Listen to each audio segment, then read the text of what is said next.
भारत में लोग अल्कोहल के कितने शौकीन हैं, ये हमें कोविड-19 के वक्त पता चल गया। जब शराब की दुकान खुलते ही उसे खरीदने वालों की लंबी लाइन लग गई। उस लाइन में खड़े लोगों ने अपने टेस्ट के अकॉर्डिंग अलग अलग ब्रांड के अल्कोहल खरीदा, लेकिन एक ब्रांड ऐसा है जो हर पीने वालों की टेस्ट को भाता है। इंडियन आर्मी तो उसकी दीवानी है। इनफैक्ट ये इंडियन आर्मी के लिए ही बनाया गया था, लेकिन फिर ये आम लोगों तक भी पहुंचा और लोगों की पहली पसंद बन गई। मैं बात कर रहा हूँ ओल्ड मॉन्क की। ये एक रम है और 70 साल पुरानी ब्रांड है। ये वेनिला फ्लेवर में आती है और इसमें करीब 42% अल्कोहल होता है।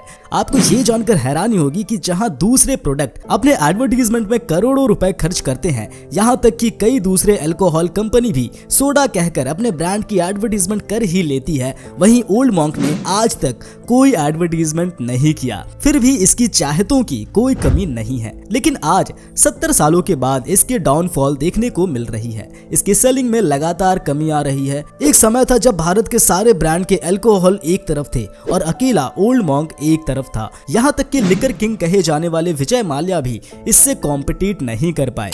लेकिन फिर अचानक अल्कोहल के आधे मार्केट पर कब्जा जमाने वाले ओल्ड मॉन्क की सेलिंग गिर गई और 2002 में 50% से 10% पर आ गई और आज इसकी सेलिंग गिरते गिरते 5% तक आ गई है। लेकिन अल्कोहल पर नंबर 1 बने ओल्ड मॉन्क की सेलिंग आखिर कम क्यों हो गई? क्या ये धीरे धीरे खत्म हो जाएगा या लोग इसे फिर से पीना शुरू कर देंगे? ओल्ड मॉन्क यानी बुढ़ा संत, इसे ये नाम कहां से मिला, डिस्कस करेंगे ये सब आज के इस वीडियो में। नमस्कार दोस्तों, मैं रविशंकर एक बार फिर से आपका स्वागत करता हूं आपके अपने YouTube चैनल स्मार्ट स्टडी में। ओल्ड मॉन्क एक ऐसा रम है जो भारत के साथ विदेशों में भी रम की रानी है। ये रम 7 साल के ब्लेंडिंग के बाद तैयार होती है और अगले 100 सालों तक इसका टेस्ट बरकरार रहता है। ओल्ड मॉन्क की शुरुआत 1954 में हुई थी, लेकिन भारत में बियर तब से शुरू होता है जब भारत में ब्रिटिश राज हुआ करता था। भारत में मई जून के महीने में भीषण गर्मी पड़ती है और अंग्रेज ठंडा ठंडा कूल वाले जगह से आए थे और मुंबई और कोलकाता जैसे जगहों पर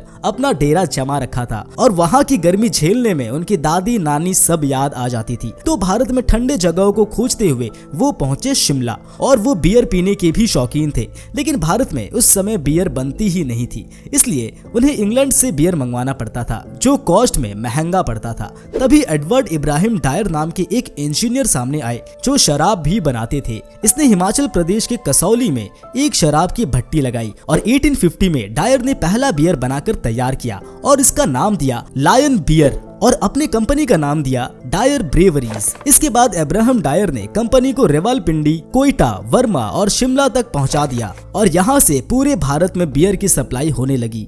1887 में H.G. मैकीन ने इसे खरीद लिया, लेकिन इसका नाम नहीं बदला। Edward Ibrahim Dyer brigadier general Reginald Edward Dyer के पिता थे, जिसने भारत में जलियांवाला बाग हत्याकांड करवाया था।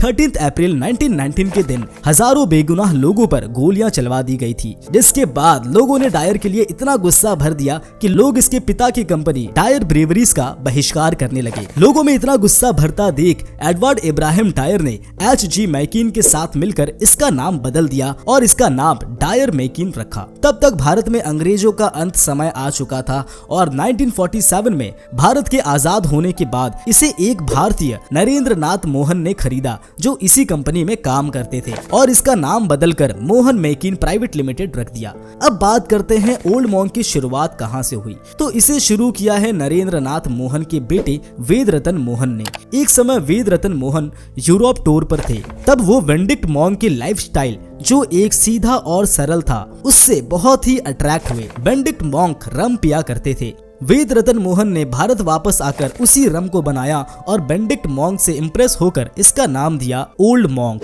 भारत में ओल्ड मॉन्क से पहले सिर्फ हरकुलस नाम का ही रम था जो इंडियन आर्मी को सप्लाई किया जाता था, लेकिन ओल्ड मॉन्क के बनने के बाद इंडियन आर्मी को ओल्ड मॉन्क ही दिया जाने लगा और ये भारत के जवानों को काफी पसंद भी आया और आज भी इंडियन आर्मी को ओल्ड मॉन्क दिया जाता है। इंडियन आर्मी के साथ साथ इसे बाहर के आम लोगों ने भी खूब पसंद किया और भारत ही नहीं विदेशों में भी इसकी डिमांड होने लगी। जब से ये बनी है तब से लेकर आज तक इसके टेस्ट में कोई बदलाव नहीं आया है और ना ही इसकी बोतल की बनावट में कोई बदलाव किया गया है।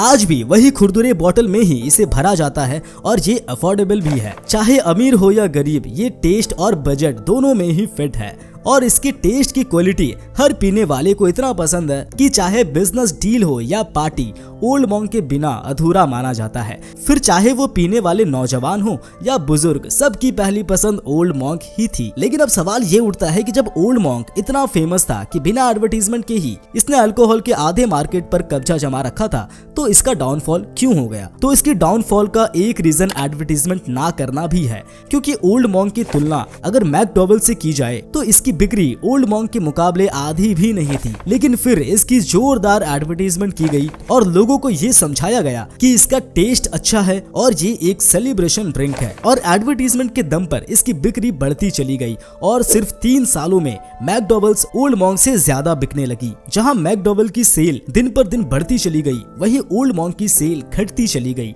2002 के पहले ओल्ड मॉन्क हर साल 80 लाख से भी ज्यादा बोतल बिक्री करती थी। वहीं 2011 में 80 लाख से घटकर 30 लाख पर आ गई और मैकडॉवेल्स की बिक्री 1 करोड़ बोतल से भी ज्यादा की थी।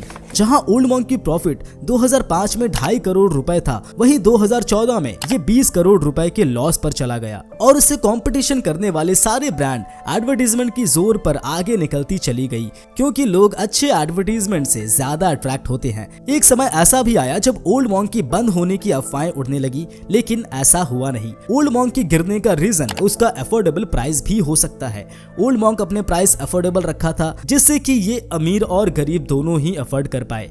लेकिन लोग आजकल दिखावे पर ज्यादा ध्यान देते हैं। अमीर लोग कम प्राइस वाले प्रोडक्ट यूज करने में अपनी इंसल्ट फील करते हैं, भले ही वो क्वालिटी में अच्छी ही क्यों ना हो। अपनी पार्टी में वो प्रीमियम प्राइस वाले अल्कोहल रखना अपनी शान समझते हैं। ओल्ड मॉन्क को ये बात समझने में थोड़ी देर हो गई। उसने अपनी प्राइस को भी बाकी के रम और विस्की की तरह बढ़ाया नहीं, बल्कि इतना ही रखा कि हर किसी के लिए ये बजट में हो।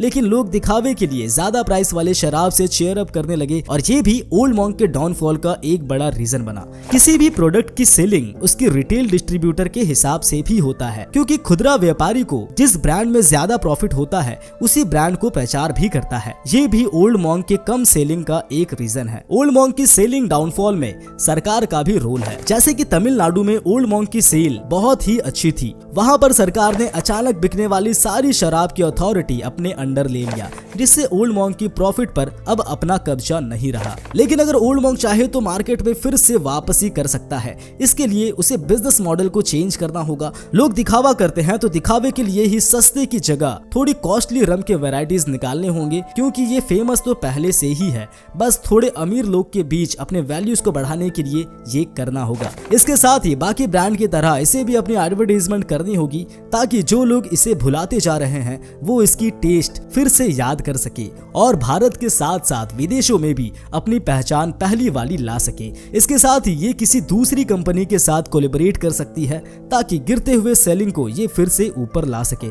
दोस्तों, अगर आप भी रम पीते हैं तो आप कौन सा ब्रांड का पीना पसंद करते हैं, ये हमें कमेंट्स में जरूर बताएं। देखते हैं कितने लोग एक ही तरह के ब्रांड पीते हैं।